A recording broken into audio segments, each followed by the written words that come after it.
Hello' ছাত্ৰ ছাত্ৰীসকল, আজি দশম শ্ৰেণীৰ 4.4 দ্বিঘাত সমীকৰণৰ 1 নম্বৰৰ প্ৰশ্নকেইটা চাম। তলৰ দ্বিঘাত সমীকৰণবোৰৰ মূলবোৰৰ প্ৰকৃতি নিৰ্ণয় কৰা। যদি বাস্তৱ মূল থাকে তেন্তে সেইবোৰ উলিওৱা। ইয়াত আমাক কি কৈছে, ফাৰ্ষ্ট আমাক দ্বিঘাত সমীকৰণ দিয়া আছে। 1 নম্বৰটো যদি চাওঁ, সমীকৰণটো হ'ল 2x² -3x + 5। এই সমীকৰণটোৰ প্ৰথমে আমাক মূলবোৰৰ প্ৰকৃতি নিৰ্ণয় কৰিব কৈছে, নেচাৰ অফ ৰুটস। তাৰমানে b² - 4ac এইটো আমাক চাব লাগে যে এইটো 0ৰ সমান হয় নে, 0তকৈ সৰু হয় নে 0তকৈ ডাঙৰ হয়। ফাৰ্ষ্ট আমাক মূলৰ প্ৰকৃতি নিৰ্ণয় কৰিব লাগে, তাৰ পিছত আমাক কি কৰিব লাগে, এইবোৰৰ মূলবিলাক উলিয়াব লাগে। চ' ইয়াত চোৱা, আমি লিখিব পাৰো ইয়াত কি, ইয়াত এৰ মান কিমান আছে, এ মান অৰ্থাৎ x² লগত যেটো আছে এইটো হ'ব এৰ মান, xৰ হহক কিমান -3 আৰু চিৰ মান হ'ব 5। তো এতিয়া আমি কি কৰিম, মূলৰ প্ৰকৃতি নিৰ্ণয় কৰিব হলে b² - 4ac এইটোৰ ভ্যালু আমাক উলিয়াব লাগে। b অৰ্থাৎ -3 স্কয়াৰ আছে, স্কয়াৰ -4 এৰ মান কিমান 2 আৰু চিৰ মান কিমান 5। এটা -3 কে স্কয়াৰ কৰিলে কিমান হ'ব, 9 হ'ব। মাইনাস এ স্কয়াৰ কৰিলে এইটো প্লাস হ'ব, এইটো মাইনাস নাথাকে। এতিয়া চোৱা, 4 2 আৰু 5 এইকেইটা যদি পূৰণ কৰা হয় কিমান হ'ব, চোৱা 4 2 গুণ 8, 8 5 গুণ 40। এইটো চোৱাচোন কিমান আহিব, এইটো -31 আহিব। এতিয়া -31টো 0তকৈ ডাঙৰ নে সৰু এইটো কোৱা। অবভিয়াসলি এইটো মাইনাস যেহেতু আহিছে, মাইনাসৰ যিমান বিলাক সংখ্যা আছে গোটেইবোৰ সংখ্যা 0তকৈ সৰু হয়। অৰ্থাৎ আমি ইয়াৰ পৰা কি দেখিলো যে b² - 4ac < 0। তাৰ মানে এই সংখ্যাটো 0তকৈ তলত আছে। যদি এনেকুৱা হয়, আমি শিকিছিলো যে যদি b² - 4ac < 0 হয়, তাৰ মানে এই সমীকৰণটোৰ কোনো ধৰণৰ বাস্তৱ মূল নাই। গতিকে লিখিব পাৰো, প্ৰদত্ত সমীকৰণটোৰ কোনো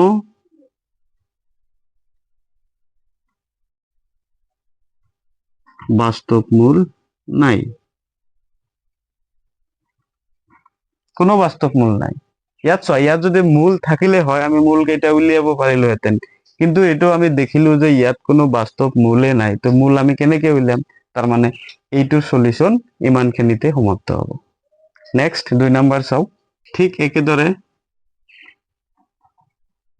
ইয়াত a অৰ্থাৎ x² হহক 3,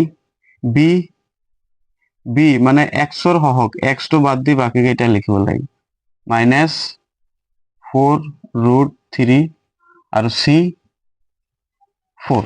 এতিয়া আমি b² - 4ac এইটো চোৱা কিমান হয়, b ৰ মান কিমান -4√3 -4√3 -4a এৰ মান কিমান 3, চিৰ মান কিমান 4। চোৱা 4ক স্কয়াৰ কৰিলে কিমান হয়, 4 4 গুণ 16 আৰু এই স্কয়াৰ আৰু ৰুট কেনসেল যাব, কিমান থাকিব 3। 4 আৰু 3 পূৰণ কৰিলে 12, 12 আৰু 4 পূৰণ কৰিলে 48। এইটো কিমান হ'ব, চোৱা 16 আৰু 3 পূৰণ কৰিলেও 48 হয়।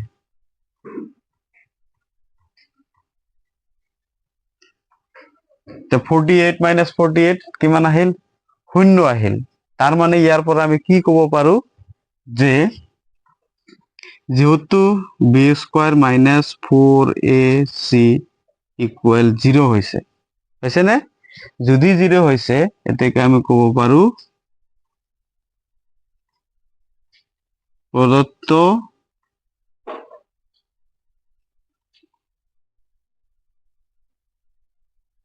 সমীকৰণটোৰ দুটা সমান বাস্তৱ মূল আছে।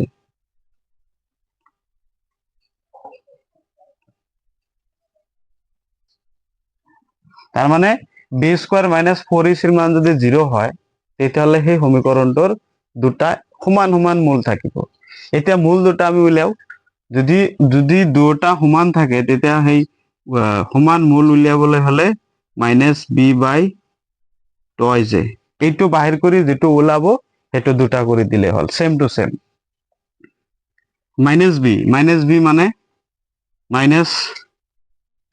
Minus 4 root 3 divided by twice a 2 এর মান 3, অতএব মাইনাসে প্লাস হয়ে যাব, এটো 4 root 3 2 into 3, এটা 2 এরে 4 কাটি দিব পারি, কিমান হল 2, অতএব উপৰত থাকিব 2 root 3 তলত থাকিব 3। তাৰ মানে এই সমীকৰণটোৰ এটা পাইছো কিন্তু 2 root 3 divided by 3, তার মানে সেম আরো এটা হবো, অতএব xর দুটা মূল হবো 2 root 3 by 3 আরো এটা হবো 2 root 3 by 3। তার মানে ইয়াত কি লিখিছো যে মূল দুটা আছে কিন্তু দুটা সমান সমান মূল আছে। ঠিক আছে, এইটো ইমান খেয়াল